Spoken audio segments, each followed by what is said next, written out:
Then I ended up working for an advertising agency and got put into the grind. When you're just completely just shut down and then you have to create a new campaign for Disney tomorrow, it makes you really creative and it kind of opens like the vessel to bring in through higher information. Just the grind and needing something to happen, like for money and deadlines that killed my soul, didn't really feel that great.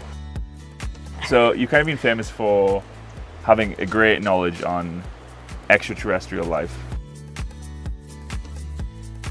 And there's so much information online, but I still think, like, at least for me, there was always a part where I just wanted to shut it out and pretend that that's not real. What do you think? What do you think that fear is? I think that fear is how real it is. You know, sometimes when it's something so intrinsically true, yeah, that you just like want it not to be true. So you need extra like force to not have it be real. Yeah. It means so much to humanity because it means that everything that we've been taught about everything is off, everything's different, like all about time, all about technology, all about all the stuff that's been hidden from us. Our greater connection to our cosmic ancestry, I mean, everything we've been programmed in is counter to what the reality is.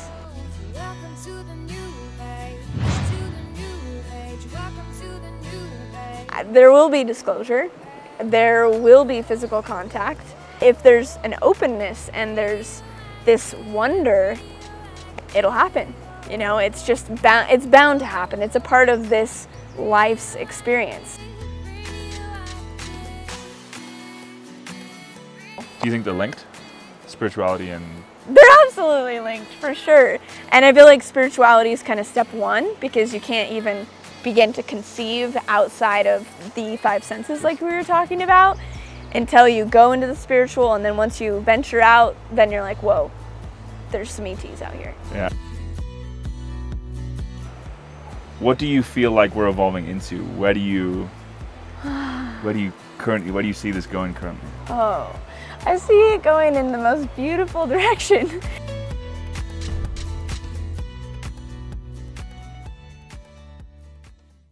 Wherever you are tuning in from today, we welcome you. Thank you for joining us. I am Rick Williams.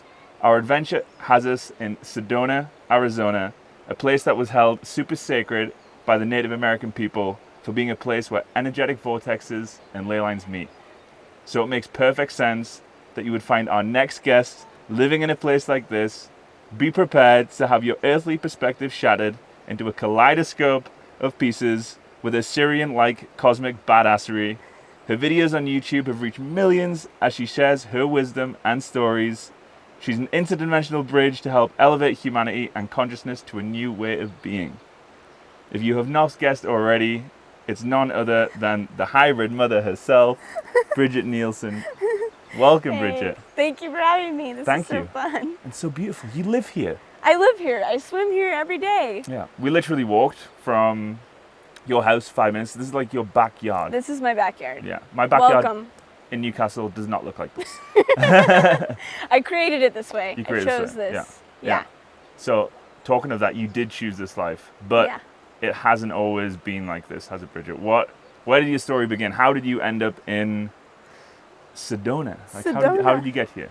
I got here from Los Angeles. Okay. I mean, originally I'm from Utah, and then I moved to LA to go to college. Okay. Because I thought I was going to go down this like path. Went to a nice private university, did the whole thing, and then after college, there was a slight shift after college because the economy crashed. Right. And at that point, I thought, well, I'm pretty much screwed. You know, there's like no jobs. The economy crashed. So there's nowhere to go but up from here. So I did have that attitude, like starting out of college. Yeah. So I was doing a little bit of social media stuff and doing entrepreneurial things. And then I ended up working for an advertising agency and got put into the grind. Right. And that was in LA. How was that time for you?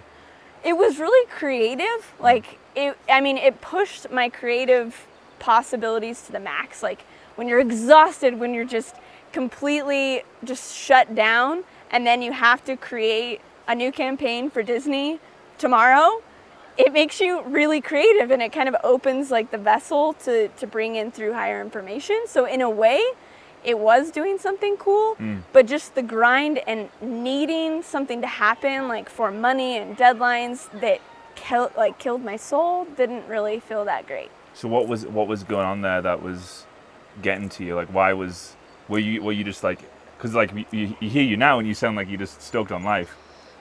Were you still stoked on life back then, or was there some other times going on? What was going on there?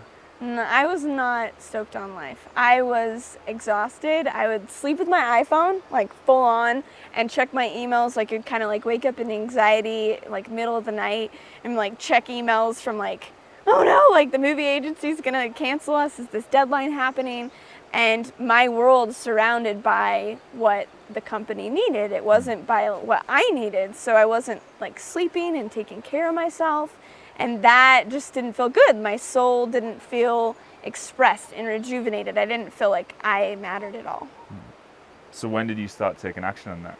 I took action when finally I just had it. You get to those points, right, where it's like, I can't do this any longer. You hit that rock bottom. And I hit that rock bottom, and I just finally was like, I'm done. And I did save up for a few months, like I planned it so I could have a little bit of cash to kind of go on to the next stage of my journey. But I really did just kind of cold turkey. I don't care what happens. I'm going on my new life, you know? What was the moment of realization that like pushed you over the edge? I think it was a moment when I was driving in the car back from like a meeting in the valley, and we had worked all week, you know, like a crazy week, and it was Friday, and I was like, yes, we get Saturday and Sunday off. And then one of our companies called and said, we need this thing done by Monday. Like, can you guys do it? Can you take on this extra project? And my boss said, yeah, of course we can. We'll just like work a weekend shift and just like go through it. And I'm going, what? Are you crazy? I'm not gonna do this. So that was kind of the moment of going, wow, like where does my humanity, where does my needs like come into play? And that was one of the breaking, shifting points for me. All right. Yeah. And then from there, where did you go from that point? And then from there, I realized, because being in LA, there's a lot of spiritual stuff going on, and my dad was already kind of into all the channeling, into all of that stuff. And I knew that there was certain belief systems that were already in me of like, I knew that I created it, and I knew that this self-hatred thing that created my circumstance was from some root cause of me. And so then I knew that I had to kind of go deep within myself spiritually to figure out why I did this to myself and why I didn't feel like I could deserve like something better in my life. What was the process for you to uncover that? How did you start getting to whatever that root cause was? How did you go about that? I started going to healers. Yeah. I started kind of where a lot of us start, is like our healing, like letting go of the programming, letting go of the programs, conditions, belief systems. And there's amazing healers in LA, and I just started going to them and learning and letting go and kind of bringing back these different soul aspects that had been kind of pushed out through the school system, pushed out through all these different things. And then I just eventually came back together, like all the pieces of me just were reassembled. Yeah. It's beautiful. Yeah. Is there anything else that you've done that has helped you along that process? Like, you live in the healing center of the world as well. Yeah. But you didn't back then. So what? No. Is there any other tools that might be useful to other people that would help them uncover those aspects? Because when you say that, and I know when I've had to go back in there and do this kind of work, it's like, well, how do you begin that process? Is it something that's just going to come to me? Right. Is it something that I can go looking for? Like, yeah. What has been your experience with that? Yeah, I feel like at the very beginning, going and seeking that out is a really good thing to do. And I think farther down on the spiritual process, healing's like, oh, we don't need to be healed, we're already healed, and it goes to a new level. But at the beginning, it's like, no, we really do need healing and renewal and rejuvenation.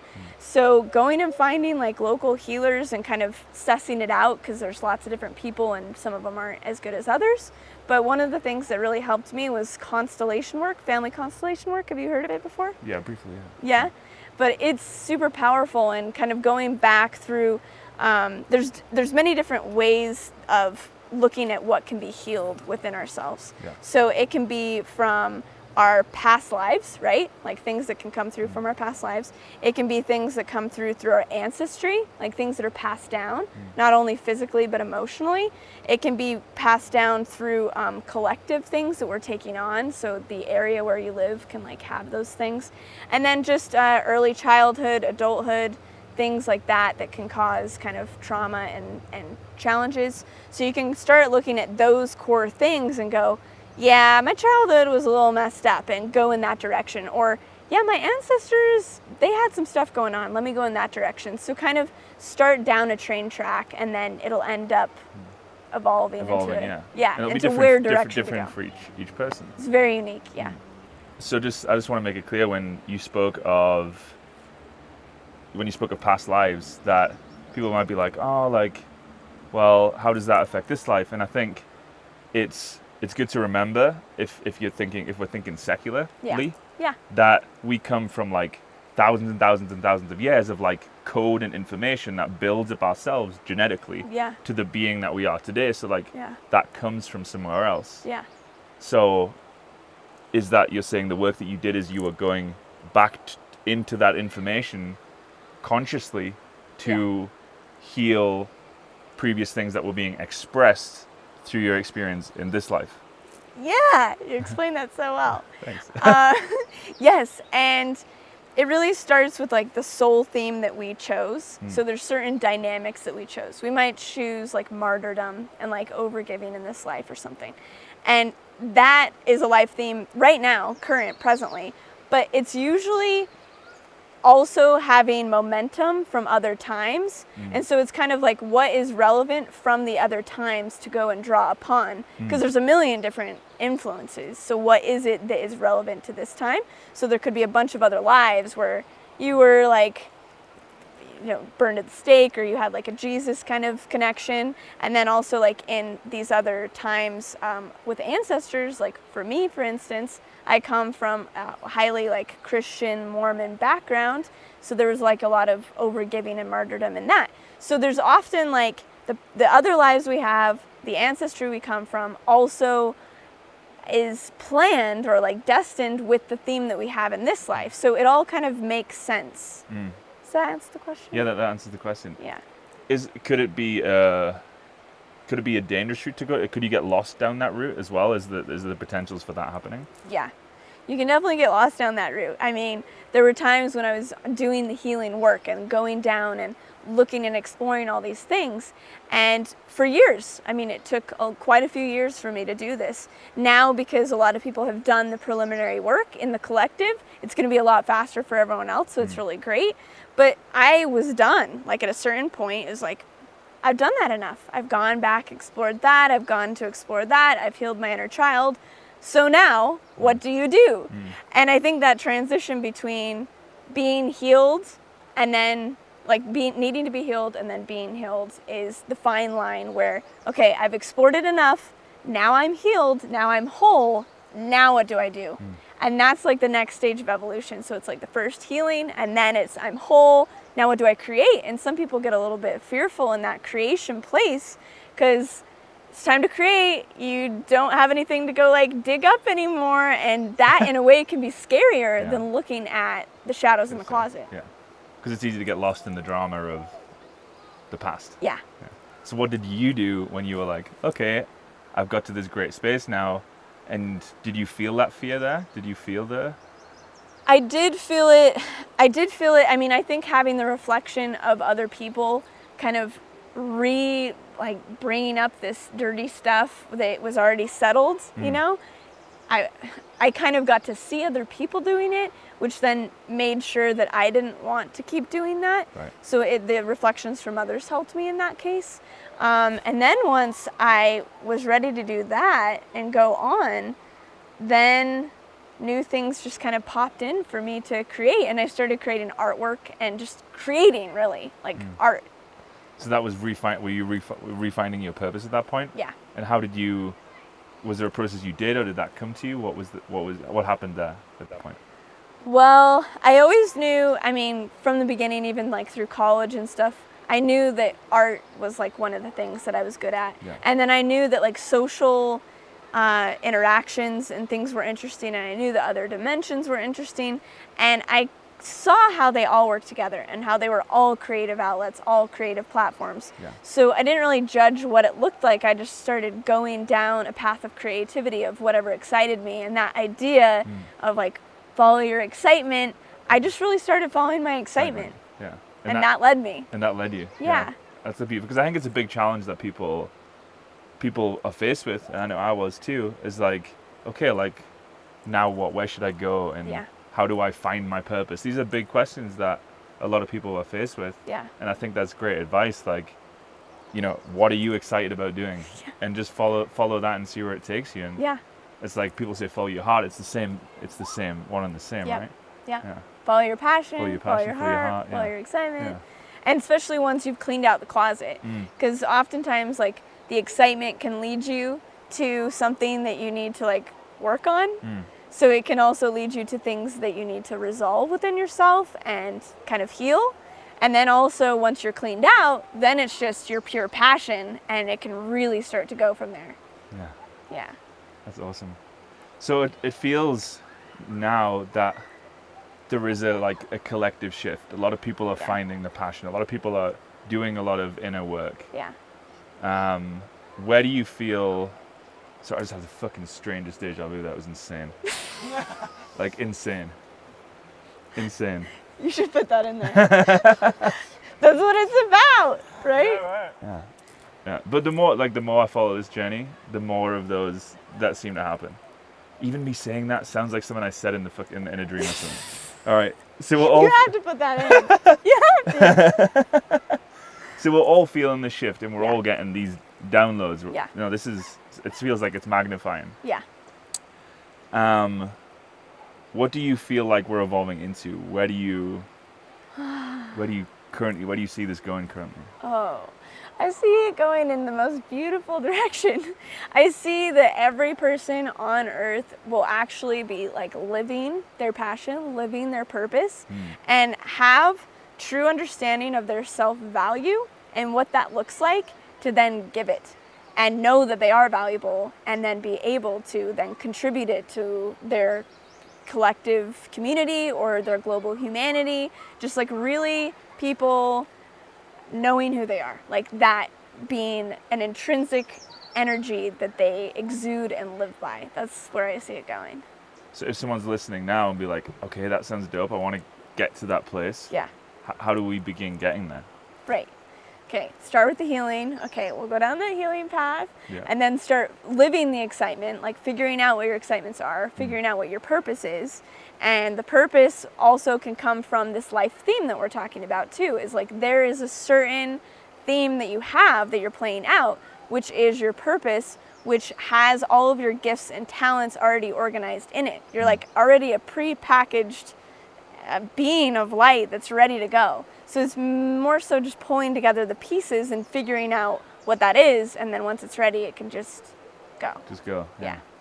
This is funny as we're talking about that. So like right now, me and Josh, who's behind us here, have had this like burning desire to like fly in wingsuits, and it doesn't seem like a normal trajectory of life, but like that, like just thinking of that gets me excited. Like just jumping off a cliff in a wingsuit, jumping out of a plane in a wingsuit is just gets me stoked. I love that. Yeah. So like whilst we're doing these interviews as well, like we're about to start training to do that.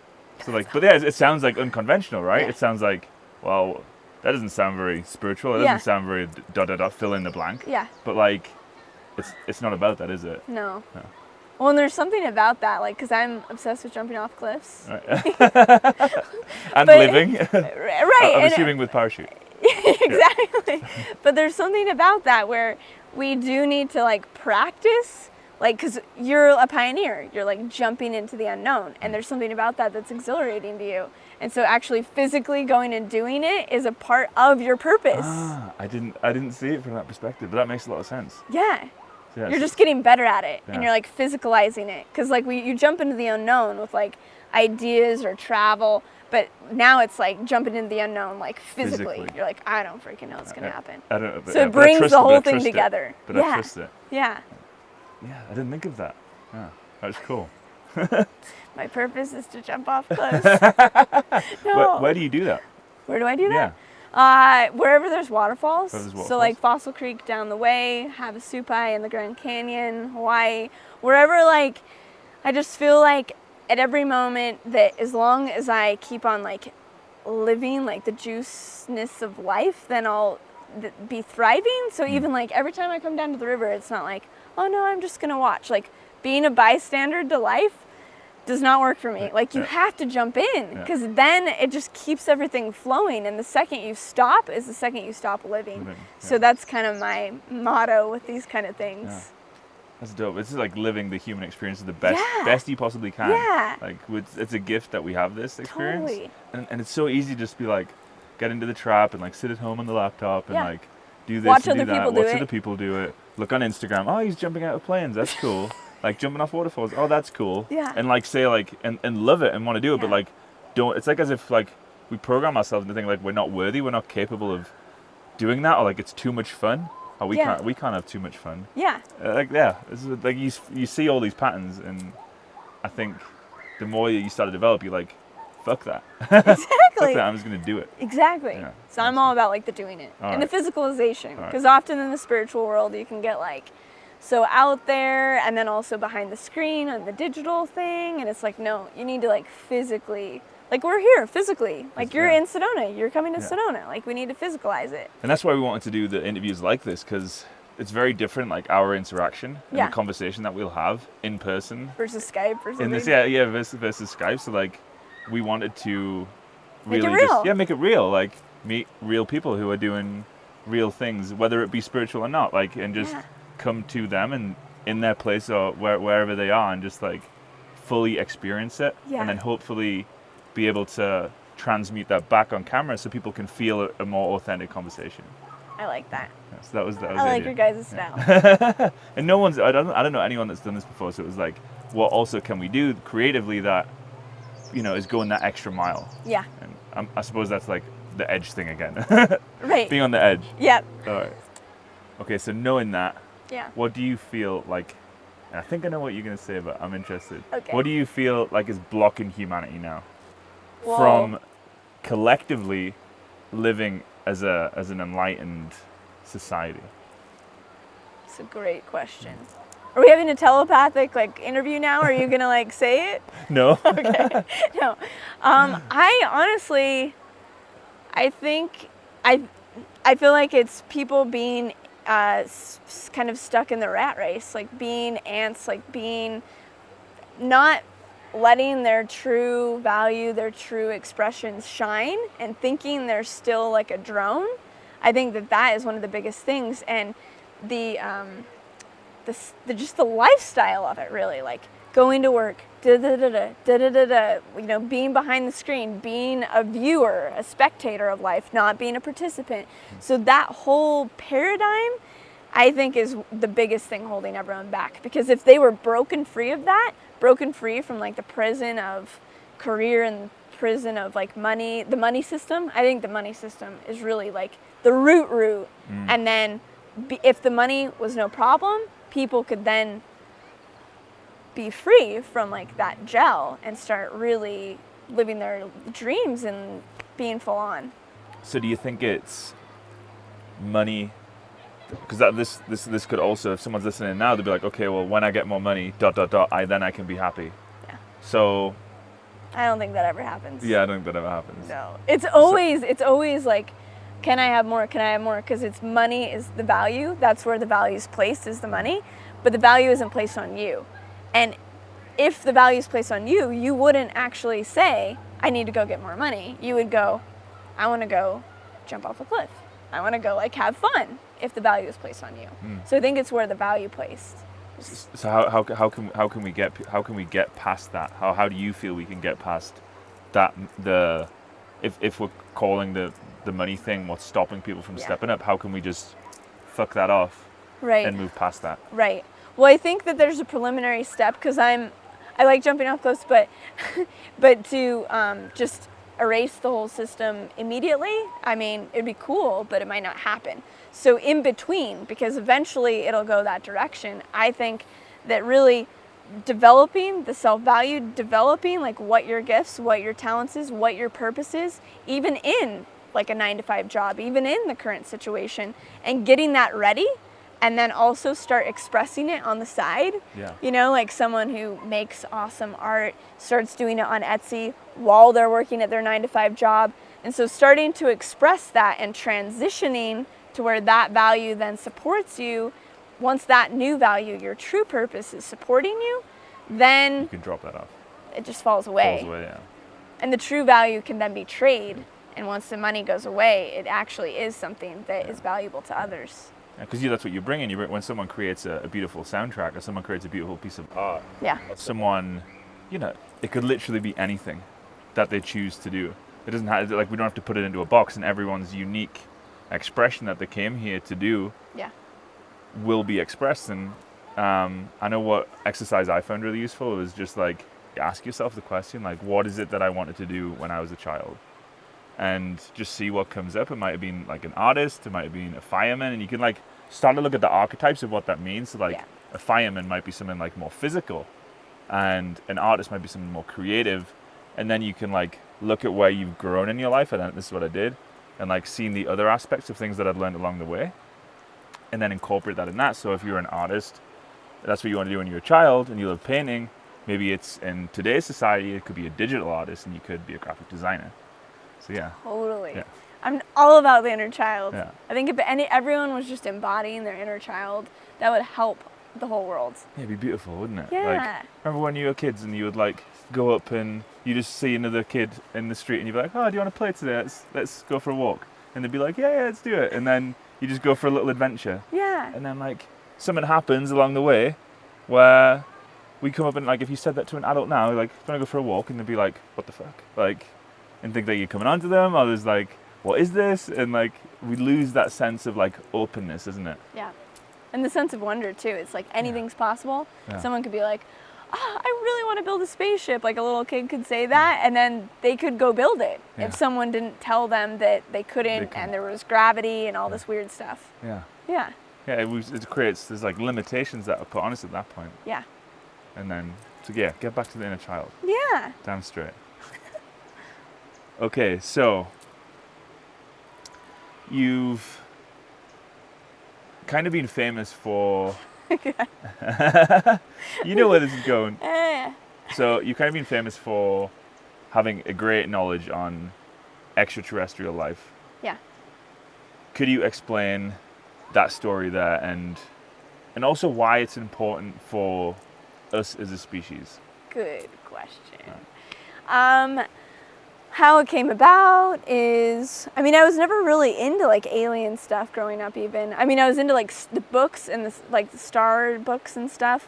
And actually, going back to the inner child, I remember this time where I was crying looking at the stars when I was like 5 years old.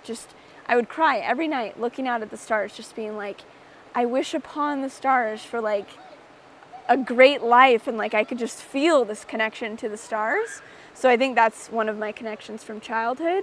But going forward, when I was doing a lot of my healing training, we were doing a lot of stuff with abduction, because a lot of people have challenges with that. Yeah. And that's where I first got into it, is I thought that was crazy, but I had heard some people's personal experiences, and I couldn't discount like the level of emotion and authenticity that came through when they were talking about these experiences. I'm like, well, if I believe in ghosts, if I believe in like angels, why would I just be like, nope, we're not aliens? Was there a resistance there at first? Like, Yeah. I think some people hear that word, and maybe even me to an extent, you hear the word alien and it's like someone goes up in your brain and it's like, like, do you know what I mean? Yeah. And it's like that, someone just closes down. It's like it doesn't Yeah. want to hear it. Yeah. Why do you think we don't want to hear it? Why didn't you want to hear it? I think it means so much, and I guess this goes into your other question, where it means so much to humanity, because it means that everything that we've been taught about everything is off, everything's different, like all about time, all about technology, all about all the stuff that's been hidden from us, our greater connection to our cosmic ancestry. I mean, everything we've been programmed in is counter to what the reality is. But it's like, it's almost quite funny of us to think like here in our very human world with our 5 senses, Yeah. that we believe that things can't exist out of those senses, yet there is like an abundance of things that are right here in front of us that people can see on these cameras that we can't see with the physical eye. So there's like infrared, gamma rays, X-rays, Wi-Fi, like all of these different things which are there, which are energies which are vibrating, that we can't physically see, yet we believe that. But yet as soon as someone says something different, there is like this like, oh, that can't be true. Right. Yeah. Well, it's paradigm shifting. Yeah, it's paradigm shifting. It just shatters everything. Yeah. So, I mean, of course there's going to be resistance to everything in your life. I mean, uncertainty is one of the scariest things for people to face, and this would make everything uncertain. I mean, economies would crash, like, it's like, oh! But in a good way, where it would then bring in a whole new perspective, a whole new way of being, which is amazing. And there's so much information online, but I still think, like, at least for me, there was always a part where I just wants to shut it out and pretend that that's not real. What do you think? What do you think that fear is? I think that fear is how real it is. You know, sometimes when it's something so intrinsically true that you just like want it not to be true, so you need extra like force to not have it be real. Yeah.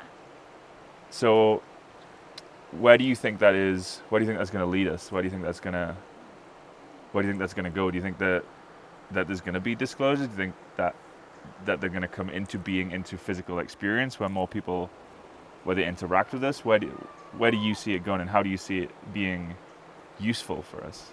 Yes. There will be disclosure. There will be physical contact. And kind of about the video I did that you saw, it depends what people are choosing. If people just never ever want to experience extraterrestrials and it's not a part of their soul destiny, they probably won't. But if there's an openness and there's this wonder, it'll happen. You know, it's just bound to happen. It's a part of this life's experience. And it's been so integrated into so much of like our human past that as we begin to uncover that too, it'll just become commonplace. It's not like this is the first time it's ever happened. It's been happening forever. We're just waking up to it. Yeah. It's funny as well. So like I was having a conversation with a friend a few weeks ago who's really, really popular online. Like lots of people watching this will know this person. And she has had a similar experience to yourself. And she was telling me that, you know, that she believes that she had basically extraterrestrials contacted her, and that she is part of that lineage somehow. But yet she suppose that there's always that fear of speaking out about these things. Well, the funny thing is though about that is that if all of us just said it, we're all just in the closet about it. Like all of us are starseeds. Like just look at your eyes. It's like you're a starseed. Like you can just see it. It's like beaming off of our generation and the younger generation, and it's obvious to us. And it's just no one's saying it for it to be okay. And I think that that's, I guess, what I was assigned to do is to say it so that other people would feel safe saying it as well. So you've been the bridge. You're stepping out first.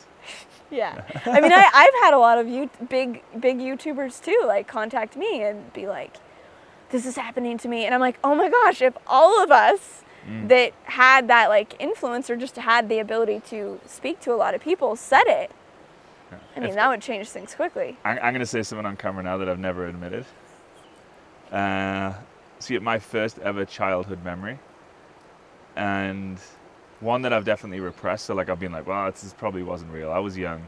But my first ever memory, regardless of it being true or not, was that I remember running downstairs And Mum, if you're watching this, you'll remember this too. My mum was having dinner with her friend Elaine, and she was cooking spaghetti bolognese. I ran downstairs. I was really excited. I was like, "Mum, like I've just seen an alien just came into my room. I've just seen an alien." And then I seen it fly off in its ship, and she was just like, "Yeah, like you just been dreaming." But like, I like can remember right now. I can like see the memory, and I know that I wasn't dreaming. But yeah, like I kind of like I'm like, nah, you know what I mean? Like I kind of like shut that out. So do you think that was something? What do you think that was? That was real. Why should we like totally squash down your child self that had no filters, right? He was like as pure as you can get. He would know. Why would a parent that, has been programmed not to think so know more than a kid that hasn't been programmed and is purely sharing experience? And as I was saying to you about it, it's like most people have that one experience, and that one experience is supposed to be something to go back to as a thread to remember in this moment, so that when you're watching this video, it's like, oh, maybe I'm involved in that. Maybe I am connected to ETs. So we're talking about all these different things. We're talking about ETs. When do you have a prediction when either the government's going to disclose it or it's just going to come into our existence? Is that something you believe is going to happen? If so, when? I think that there's no way that it can be stopped. Like, it's just happening. It is happening right now. There's so much, like, even with the Vatican and with the governments disclosing, like Canada, Prime Minister, there's so much disclosure happening this year, particularly cosmic disclosure, Corey Good, all of it is coming out. It's just a matter of like how and when. And I think the acceleration is just happening so fast, there's no way it can't happen, and there's no way it can't happen fairly quickly. I mean, within the next few years maybe, but this is just my thing because I want it to happen sooner, but Yeah. It's happening faster than I even thought that it would. Yeah. And I can even just look at when I first started in like 2012 and stuff with putting out this information, and the amount of traffic, like then was like little drops, and now it's just like exploding. The amount of people interested in the extraterrestrial stuff is just going fast, and all spirituality too. So I feel like it's just exponential. Do you think they're linked? Spirituality and... They're absolutely linked for sure. And I feel like spirituality is kind of step one, because you can't even begin to conceive outside of the five senses like we were talking about until you go into the spiritual, and then once you venture out, then you're like, whoa, there's some ETs out here. Yeah. There's some other stuff going on. There's stuff going on, yeah. Yeah. Yes. So, knowing that, how can we, if that's something that we want to come into reality, how can we help that? How can we take action on that? Action. First step is to disclose within yourself. So, like you just did. You did a great job. That was like first step, right? Is to disclose that you most likely, yes, had an experience when you were younger. So for the people watching, did you have an experience when you were younger? And like to begin acknowledging that as something that was true. And maybe if you don't remember, because a lot of it can be super hyper suppressed, even for our generation, to start digging in, even if it's through shamanic journeying or whatever it needs to like break open to remember, is going to be the first step. And then honoring it as an experience. And then once that's ready, then starting to talk about it and share about it, disclose outward, would be then the next step. Yeah. So even when you see this information, just sharing it with other people, you think is it just having the conversation and just being open and saying like, look, we're open to this. Like, I think it is good to question things. I think it's good that people do that, because it is that same inner questioning that leads to your own personal discoveries. Yes. Whatever feels right and doesn't feel right for you. Yeah. Healthy skepticism. Is Skepticism. very important. Yeah. And at the same time being open and curious and receptive to the things that resonate, like energetically, that like feel good, and then also that make sense logically. Because most of the time, well, pretty much if things are true and have that quality of reality to them, they will resonate in the body and they will also make sense. Both will go hand in hand. Yeah. Okay, so we talk about the Earth evolving. What do you see the evolved Earth looking like? This. What do you, No, I mean, well, what I was saying before with just like people truly like living their gifts and are fully expansive in themselves, but also I think opening up to like all of their higher perspectives and connecting to pure existence and pure creation, like as a reality, not just like focused on this physical vessel. So really exploring all that is as a full-on reality in like a healthy earth that's really taken care of for everyone. So you think that's what we have to do you so like on a deeper level, do you see it like, how do you see the social structure? Like, that's kind of what I'm trying to delve into, like how is the social structure? Yeah. How is the monetary system? Right. Is there one? You know, like Right. the deeper aspects? Yeah. How do you kind of see that shifting? I see it as like tribal, but also very futuristic, where everyone has their place like in the tribe, like they know neo-tribal? who they are. Yeah, neo-tribal, exactly. And they're positions on the spaceship, but they're also positions in the tribe simultaneously, and that they are giving then their value. Their value is then their currency, and whoever needs it will synchronistically like appear to receive that value. Yeah. So it's run more by like synchronicity and run by people's value rather and resources too, but rather than this intermediary like imaginary currency that we give value to. Yeah. Which is totally messed up now. Yeah, it's just really messed up. It's all bad. Like I can't, like it Yeah. sometimes blows my mind that like we're in like trillions of like try to comprehend the number trillion. Yeah. We can't do it as humans. Yeah. It's impossible. And like that's how much debt we're in of a thing that we created, Yeah. and it just doesn't like. And it's fake. And it's fake. We could just, like, it's not based on poof, anything. and Yeah, it's just gone. like another 1 million in, and that's quantity of ease, and this is like that's what that is, and that's what's currently happening in America and the UK. Yeah. And it's like deflating everything, and it's like, Yeah. is that when does that crack? Soon. Yeah. It's gonna crack Yeah. again. I mean, there's little cracks. Like 2009 was like a big crack in America, you know. But there's falling, like bankruptcy in Greece and Iceland, like so. It's showing the signs of where it's headed. I was speaking to a high up investor friend who I won't name last week, and he was just telling me that some like really key players and himself have took huge amounts of their own personal wealth out and invested that in silver and gold, because Nice. we're at the 7-8 year track of Yeah. potentially hitting another downward spiral because Right. of all of the quantity of easing that's going on. So Yeah. so I'm going to invest some of my own money in gold and silver right now based on that tip. Yeah. But yeah, so that even proves like there's a lot of people that are kind of like see that it's not working and it's not backed up against gold and silver now. Yeah. So like, what would happen if that went? That would be funny. Well, We'd all find our passion very quickly. Yeah, exactly. And that's the point. Like at the end of the day, it's like the money doesn't matter. It's matters that you have something to eat and you have a place to like live and you can do what you love to do. So it's like investing into that stuff is great too. Like, okay, well, do I have food to eat? Okay, well, let's maybe start a garden. And that's where the whole eco community like comes into play, is the sustainability, so that money really doesn't matter because all the resources and all the needs are taken care of. I think that's what you realize, and I think there's a study that shows this, but basically once you earn a certain amount of money, like earning more does not increase happiness. Right. So once you've got your food, you know, a nice way of living, you got Survival is set. Yeah. There is no, like, the higher you climb, no more happiness. Yeah. And I know from my personal experience that is also true. Yeah. And the stuff that does make you happy are like conversations, community, Yeah. contributing, like all of these different aspects. Like that's where true happiness is.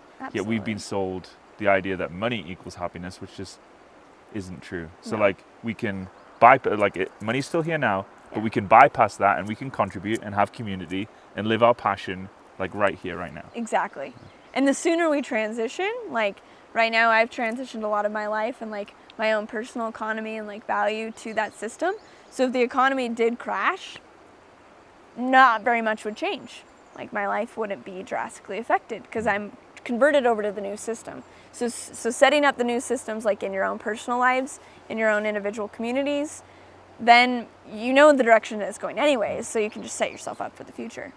So these are all, everything we've been talking about is about taking personal action. Yeah. And, becoming aware of yourself and what you're doing. Yeah. Which are all, like we spoke on before, they're all timelines. Yeah. And this is something that you speak on. Yeah. So I wanted you to explain firstly, what are timelines? Right. It's a pretty expansive subject.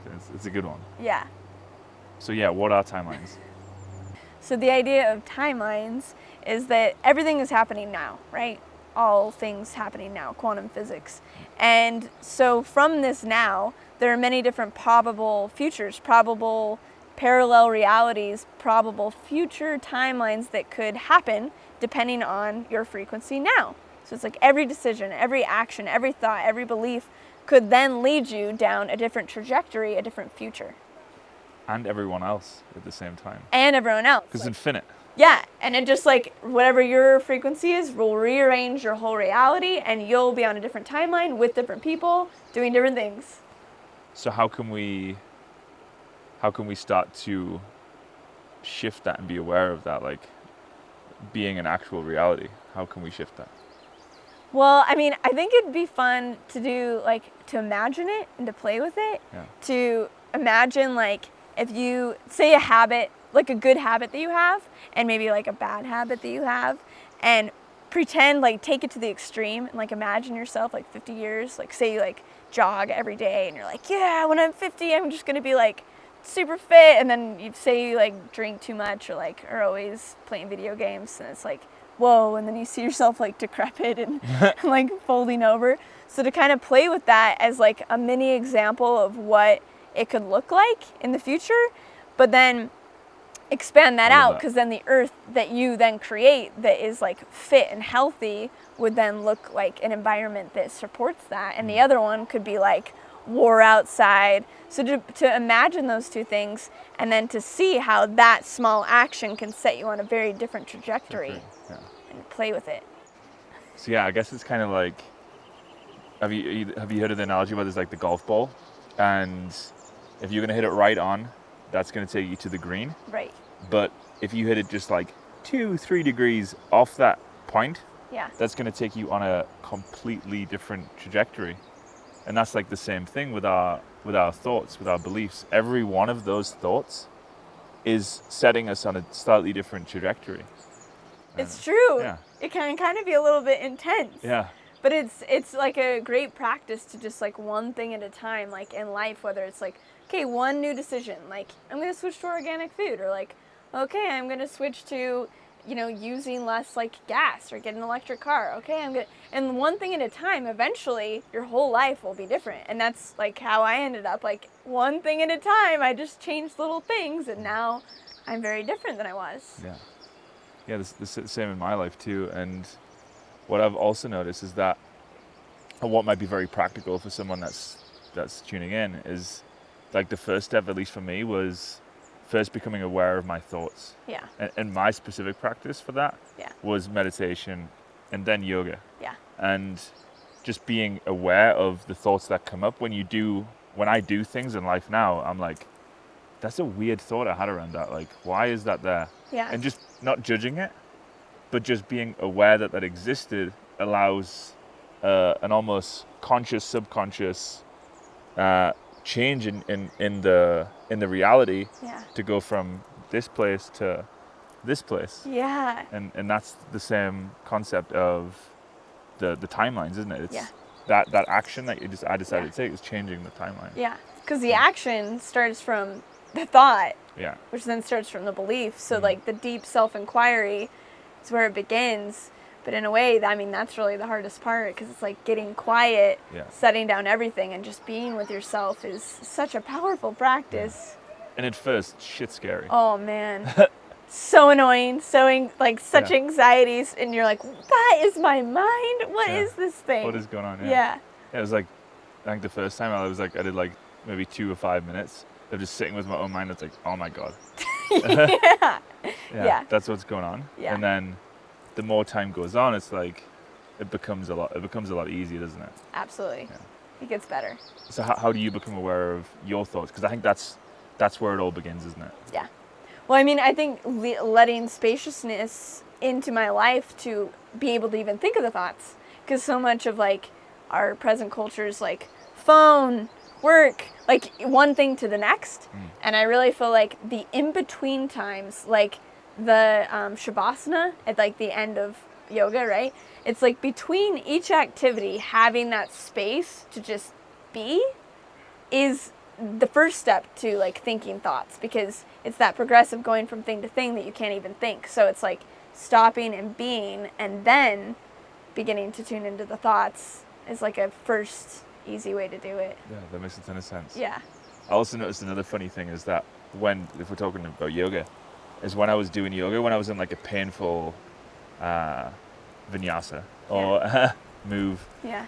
like when I was in that, and like I could literally like, I used to lift weights a lot as well and still do some exercise. Like that point at the end, which is like really painful. Yeah. In some yoga moves, you just sit there for like minutes. It's Yeah. like brutal. Like I once thought like yoga was for like grannies and like old women and all that kind of stuff. It's Yeah. like, it's brutal. Yeah. And I noticed that when I was in pain, that specific thought patterns would come up. Yeah. And it would specifically be about food.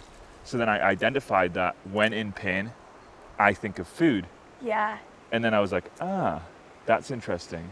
And that allows me to then know, like, when I'm craving food, I can then identify, am I just wanting to eat this for a pleasurable experience? Yeah. Or am I masking something Yeah. that I'm actually struggling with? And if I am, that's also cool. And if you Yeah. need to use food as a coping mechanism, Yeah. because that's really what it is. And Yeah. that kind of begins when we're really young, because that's like the first thing that we get soothed by is our Right. mothers, isn't it? Yeah. By our food. Yeah. So that's also fine, but it's just really helped me a lot by being aware of that even existing.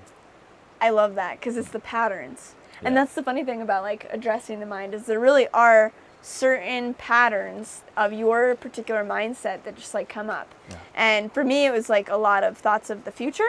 Yeah. Like it would be like all future oriented. I didn't really think of the past very much, but it was like replaying or playing scenarios of what could potentially happen in the future. And once then you like see the pattern, then you can work with it, right? Yeah. But Yeah. you have to like kind of see even what's going on. Yeah, see what's going on first. Yeah. Then have the opportunity Yes. to alter your future Yes. timeline. Yes. Yeah. I like how it all goes back to The timeline. Because that's what it is. It is. Yeah. Yeah. It actually blows my mind when I start thinking about it. I'm like, there's like so many different variables that you can create from your life. Yeah. And it's like, I suppose we start getting into like, you know, is this life predestined, or is it Right. is it already planned out? Like, Right. what are your views there? Well, I feel like it is predestined to a certain degree. There's certain, like the theme again, the life theme. There's a certain way to go about it, but then it can look like a lot of different things, but down the same trajectory.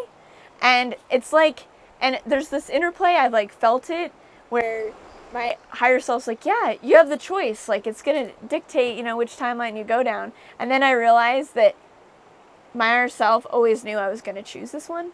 So it really wasn't like I had a free choice because I was always going to choose that one. There was like a general tendency. A general tendency, yeah. Yeah. A feeling is moving you towards that specific Yeah. goal. Yeah. Yeah, and it's crazy to think that like in the vastness of the universe that there could be cosmic chaos. Yeah. You know what I mean? Like there is definitely some order to Yeah.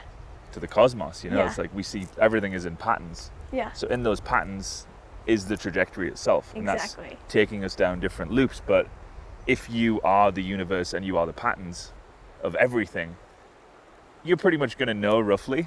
Yeah. Oh, you're definitely going to know. You're not even roughly. Yeah. Where those patterns are all going to end up in the infinite amount of possibilities. Yeah. So I start thinking, I think about that kind of stuff too much. And it like, you go in those things, you're like, my brain is like, totally fried. But that's so good to do though, because Yeah. it's like you really do have to like expand out and get like a higher perspective and then go back in. Yeah. 'Cause instead of like that hyper focused like tendency, it just really helps to go out. That's one of the things that I have to do, because then you get too into this life being like so serious and everything being so real, and it's like, no, let's like make it a little bit more More lucid, a playful, little yeah. bit more dreamy. And then it's flexible to change. Yeah. It's malleable. Yeah. I like that. Yeah. Play is definitely a big thing. Yes. Yeah. Play, kid. Play. Yeah, We're kid. Back to in the the child kid. again. Back in the child. Yeah. All right. I think we could sit and ask questions all day. Yeah. But the sun is setting. Okay. So we're going to do the quick fire round. Okay. Quick fire round. So, what is the one book that has influenced you most and why? Whoa. That's a good question. Honestly, I feel like it would probably have to be Conversations with God. It's kind of a classic, Yeah. but that one's a really good one. I'm not a super booky, so I haven't read a lot of books. So it was I'm more of like a visual auditory kind of person. So it was more honestly like, say, Bashar's channeling material. So it was more like listening to things Yeah. that really influenced me, but that was then probably the biggest influence. So it would be, so you'd also reckon, so Bashar would be up there as well? Yeah, if it wasn't a book, because I'm not a bookie. Yeah. And Yeah. where can people find Bashar? YouTube. YouTube. No, Bashar.org. I'm supposed to say that. Okay, what is your favorite movie? Oh, favorite movie ever? Yeah. Whoa. Okay, it's new, but The Prophet. The Prophet? Yeah, have you seen it? No. It's a cartoon, No, I never but seen it's it. like, it's based on, oh man, this poet, I'm not sure of his name, but it's all of his poetry like infused with beautiful artwork, and like the frequency of it is something that's new. That's something that's really special, and that's why I really like that one a That lot. sounds dope. Yeah, That's good. I'm it's going to check beautiful. that out for sure. Yeah. What does your morning ritual / routine look like? Yes. My morning ritual, because it took a long time to get me there, because I'm like a very action-paced person. So to develop the yin, it's now Qigong. I do an hour of Qigong every morning, and it blows my mind. If I'm not doing the Qigong, then I would hang upside down and do some kind of yoga practice. Meditation has been challenging for me because one of the ways that helps clear my mind is movement. So like dance and Qigong and yoga have really helped me like still my mind. So Qigong is my morning practice with a green drink. I think that's good to remember as well. It's like there is not one modality. No. This is like try everything Yeah. and feel them out. Yeah. And just see what clears your mind. What makes you feel good? It could be like I sometimes dance in the morning. Yeah. And just like what makes you feel good in Yeah. the morning, because you set the precedent Exactly. when your brain waves, and this is scientifically proven. Yeah. Or I can't remember the exact frequency, but I think it's low. It's like a lower. You're waking Yeah. up and you're a bit groggy. Like Yeah. in that state, you're programming your mind for the rest of the day. So It's really true. Wake up and have a dance party. wake up and have a dance party. Yeah. But like, yeah, the need to like meditate. Yeah. Oh man, that can just like drive you nuts. Meditation has to be a natural thing that just like comes. Yeah. Though at the same time we need to cultivate like the mental stillness. But to do it first thing in the morning and try and get that in there might not be the first thing to try. Could be something else that soothes you into. But it's still breath work. The other exercises are just stillness. Is Totally. the key. Stillness. Is the key principle. Because everything's like Yeah. yang, Yeah, and so yeah. like really starting out with some kind of yin practice. Yeah. I'd recommend. Yeah. Nice. Helps me. Okay. What I normally ask guests this question would normally be, what 3 things you would take to a desert island? However, as it's you, I'm going to say I get a new thing. Yeah, you get a new thing. Okay, I'm going to say, cool. what 3 things from Earth would you take to another planet? I love it.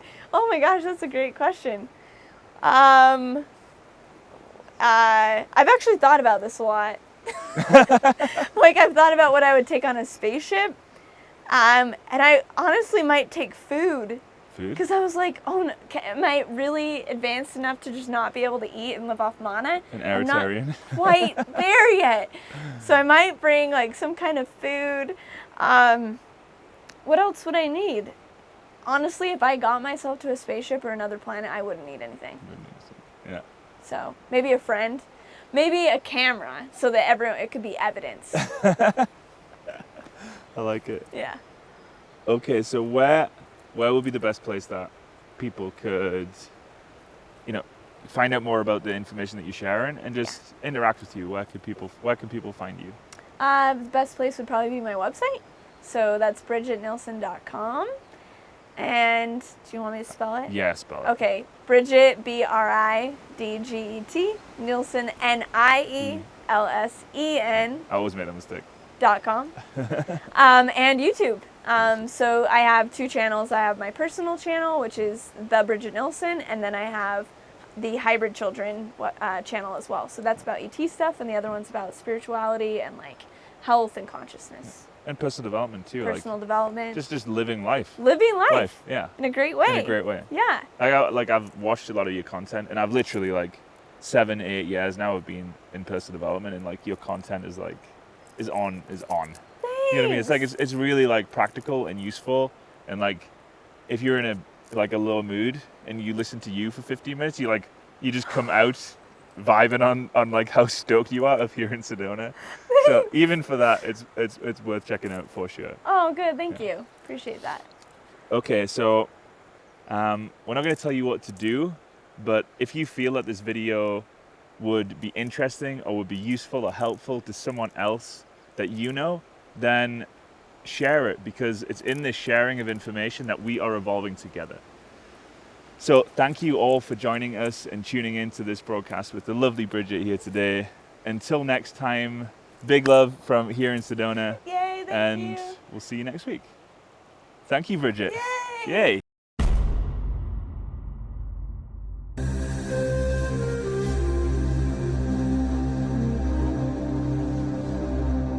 If you look back at addictedtosuccess.com, the first maybe 50, 60, 100 articles, a lot of them are about millionaires, multi-millionaires, billionaires. And so that was my world. I was immersing myself in, I need more money, need more money, need more money.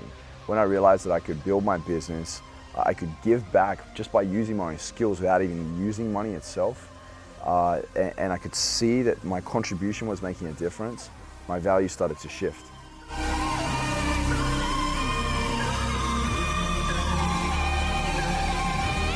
The new model of success, which is contribution, impact, purpose, sharing your gifts with the world, collaboration, right? Collaborating together for a worthy cause. Not this old broken model, which is like, you know, rape the land, take from the people, sell from the stage. It's all about me, money, money, money, bling, bling, cars and yachts. You know, like that's the old model of success. Give more than you actually think you can. That's when you actually prove to yourself that you have value and you can create more. You can create more money. We're all here to connect, and we're here to love, and we're here to share our value with the world. If we keep going the way that we do, we're just going to keep taking from the land and taking from the people, and there's only a certain amount of resources and content that we have on this planet. And so that's why it's so important to start taking the action now, not when it's too late, because it becomes harder then, very hard to make a difference. It's good to check in with someone that's higher than yourself, and not make it even this mission and this journey all about you. You can't bottle things up. If you bottle things up, you hold yourself back.